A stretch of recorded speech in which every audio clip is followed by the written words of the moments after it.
não aguentei, né? Não. É porque eu tô querendo agilizar pra gente acabar essa nossa série mais rápido, tá? Então por isso que eu vou postar. Gente, continuando a nossa série Níveis de Ódio. Por que isso, Raquel? Porque nós temos, e nós já vimos, né, que eu já falei, grupos masculinos e grupos femininos, que um odeia o outro, né? Temos grupos de homens que odeiam mulheres e temos grupos de mulheres que odeiam homens. E aí acontece uma generalização, né? Porque por causa de um, classifica como todos, né? E não é por aí. Mas é isso que acontece na internet. E aí acontece muita desinformação, né? E aí vamos lá.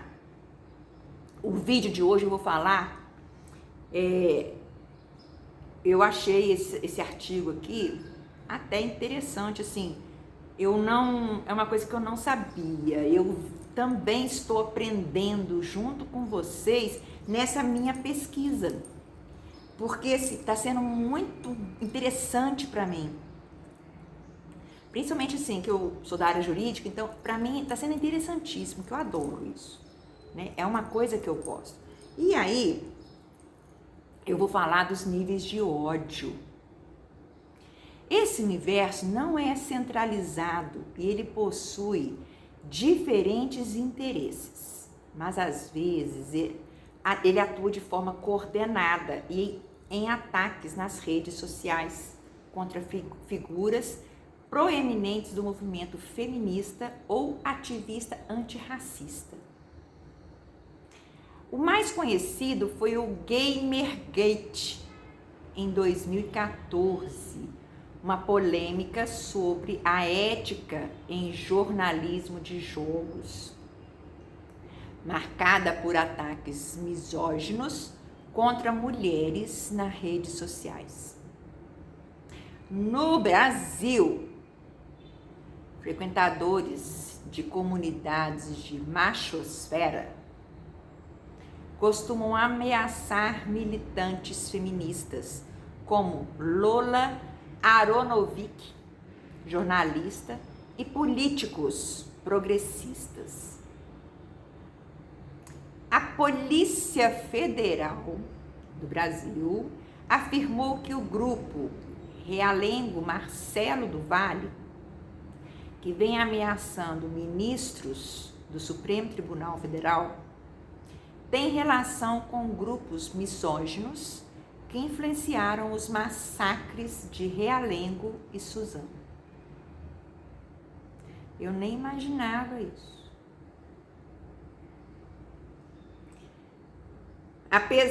E fiquei meio assim assustada, né? Porque se a gente pensar bem, né? Olha só. Mas vamos. Apesar de inteiramente masculino, o perfil dos frequentadores é variado e há uma boa presença de brasileiros em comunidades de incels. Muitos frequentadores compartilham depoimentos pessoais sobre dificuldades de namorar, de fazer amigos, de conseguir um emprego e sobre a aparência física deles. De certa forma, esses espaços como este trazem conforto e por este mesmo motivo são mais hábeis em radicalizar seus frequentadores para a extrema direita. Cada comunidade possui um apelo diferente, explica Ribeiro. Isso aqui eu peguei é um artigo também, né? Nas subcomunidades dos MRAs e dos MGTOWs, há muitos relatos de pessoas mais velhas que se separaram e passaram por divórcios muito complicados, especialmente nos Estados Unidos, onde esse processo tende a ser mais dolorido. O grau de hostilidade no discurso também varia entre os grupos, porém o ódio ao gênero feminino é uma característica comum. Direta ou indiretamente, dois assuntos que são debatidos o tempo todo lá são a suposta decadência da masculinidade e o feminismo. Essas duas coisas muitas vezes são associadas no espírito. O feminismo castra a masculinidade, explica Ribeiro. E aí, nisso aqui, por que você trouxe isso, Raquel? Você acredita nisso? Não. Mas não nesse nível. Diante de todo o estudo que eu já fiz, para poder vir trazer vídeo para vocês, o que eu descobri? Que o MRA e o MGTOW não tem ódio. Eles não querem ter envolvimentos. Aí, por que eu falo isso? Porque realmente todos os dois grupos, eles têm uma grande influência realmente de pessoas mais velhas que passaram por divórcios, né? E numa época em que o divórcio, a lei era diferenciada. E aí agora eu falo um pouquinho da lei, vou falar um pouquinho da lei. Por que ela era diferenciada e era de certa forma radical em relação ao homem? Olha bem, a nossa legislação antiga, o nosso Código Civil, vou falar aqui no Brasil, né? Nosso Código Civil, ele é de 2002, que ele teve uma reforma. Então, até o ano de 2002, nosso código era antigo pra caramba. Era da década de 70. Década de 60, 70. Naquela época, a mulher estava começando a lutar para querer entrar no mercado de trabalho. Como é que você fala isso aqui? Você viveu naquela época? Não, eu nasci em 69.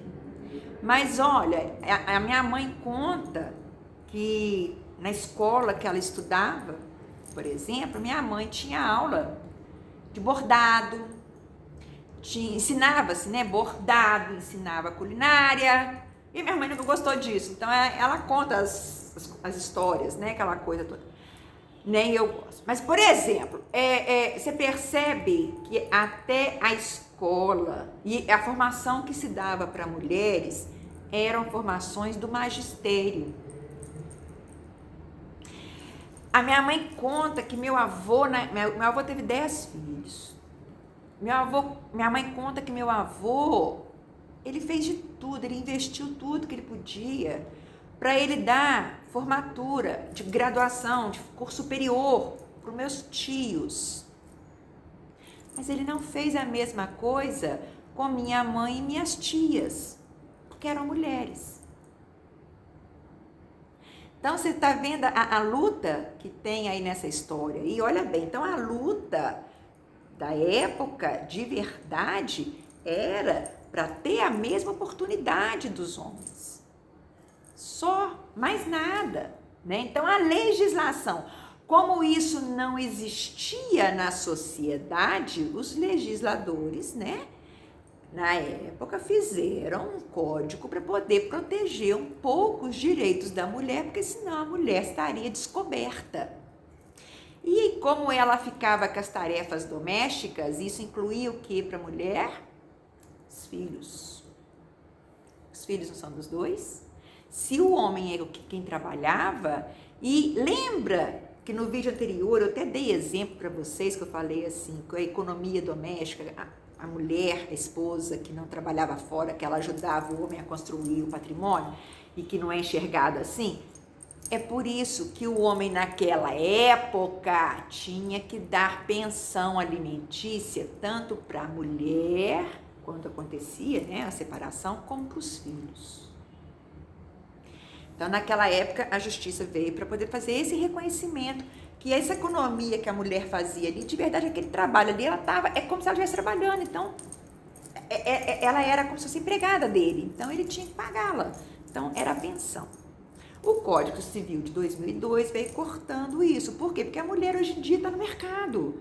Então ela não precisa de pensão. Ela vai à luta. Hoje em dia a pensão é só para criança, não é para a mulher. Não tem pensão para mulher. Aí você pode falar comigo assim: ah, Raquel, mas e o Pato que teve que dar aquele jogador que teve que dar pensão para Stephanie Brito, né? Vamos ter um exemplo. A Stephanie Brito largou. Por que ela conseguiu 6 meses de pensão dele? Quando eles se casaram, ela foi embora com ele para, acho que foi Itália, não sei. Eu sei que foi para Europa.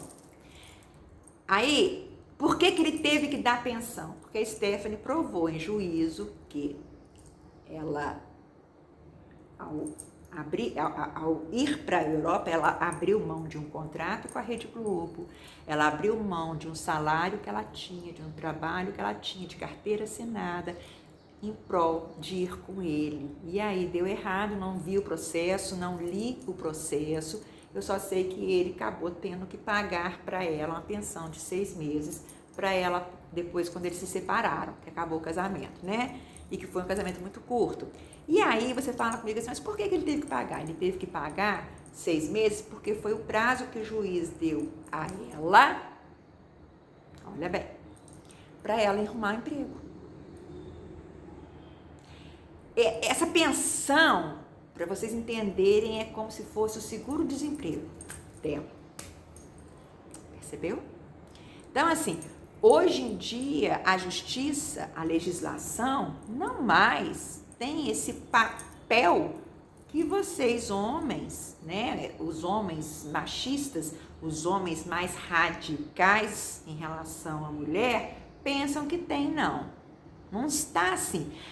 Tem uma proteção nesse de 2002 em relação à mulher? Tem. Porque nós ainda temos um pouco de... a gente vê a sociedade, que a sociedade ainda tem um pouco dessa discriminação em relação à mulher, né? Então, assim, de todo não acabou essa diferença, né? Então, a gente tem que reconhecer, né? Tem muita mulher que ganha espaço no grito, como se diz, certo? Mas o foco aqui é a questão do nível de ódio, né? Então vamos voltar. E o homem tem esse ódio pela mulher, por quê? Porque ele acha que a mulher abusa em relação a esses direitos que ela tem. Que também não é verdade, depende muito, não são todas.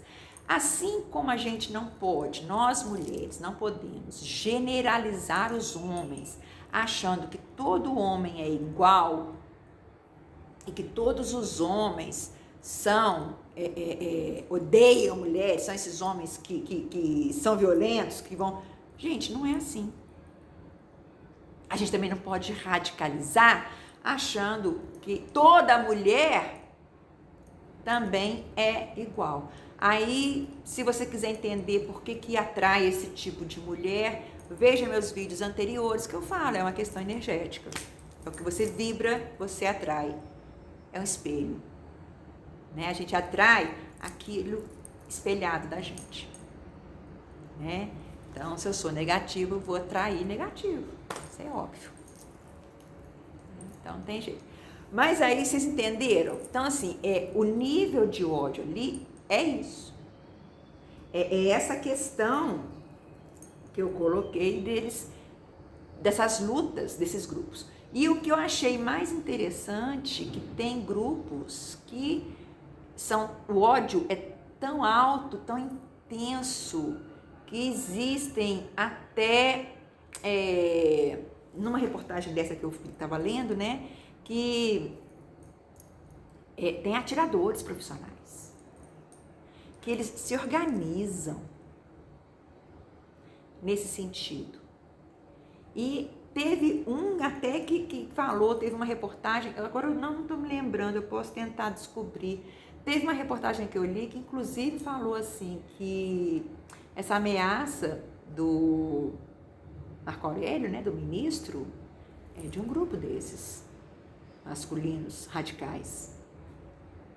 Percebe? Então, assim, é um nível de ódio que vai se proliferando, só que as pessoas têm que entender que aquele ser que está influenciando você tem que entender qual que é o contexto daquela revolta dele, daquela opinião que ele formou, né? Porque, assim, a maioria desses grupos vieram de pessoas mais velhas, que sofreram divórcios dolorosos nos Estados Unidos. Percebe? A lei dos Estados Unidos ela é uma lei pequenininha, que ela é pequena, a legislação deles lá, porém, ela é rígida, demais da conta, tanto que eles têm pena de morte mesmo. Nós não temos na nossa lei pena de morte, né? Só em caso de guerra. Mas, assim, nós não temos na nossa. Percebeu? Então, assim, como eles sofreram, eles trazem. Então, a gente tem que considerar todo um contexto daquilo. Como a gente tem que ver hoje em dia também todo o contexto do que cerca aquela relação. A gente não pode julgar por si só. Então, assim, a gente tem que ter as provas. Por isso que a nossa jurisdição hoje em dia exige provas. Só o depoimento da vítima não é prova suficiente. Vocês sabiam disso? Se não, estou informando. Num processo penal, por exemplo, somente o depoimento da vítima não é suficiente. O depoimento do policial que atendeu o chamado, que pegou o caso, também não é por si só um depoimento que tenha validade plena, assim, de aceitação. Por quê, Raquel? Porque hoje em dia a nossa legislação está muito mais preocupada em juntar mesmo de verdade provas, instrumentos, para não ter julgamentos, como tantos que nós já tivemos nesse mundo, aqui no Brasil, anos atrás, anos atrás aqui no Brasil, e que pessoas, às vezes, inocentes foram condenadas. Quantas pessoas nos Estados Unidos que foram parar em corredor da morte sendo inocente? Então a gente vê que a coisa é assim, tá vendo como é que ela vai se dissipando de um lugar para o outro, de um ambiente para o outro, assim, é uma coisa, né? Se a gente pensar bem, é uma coisa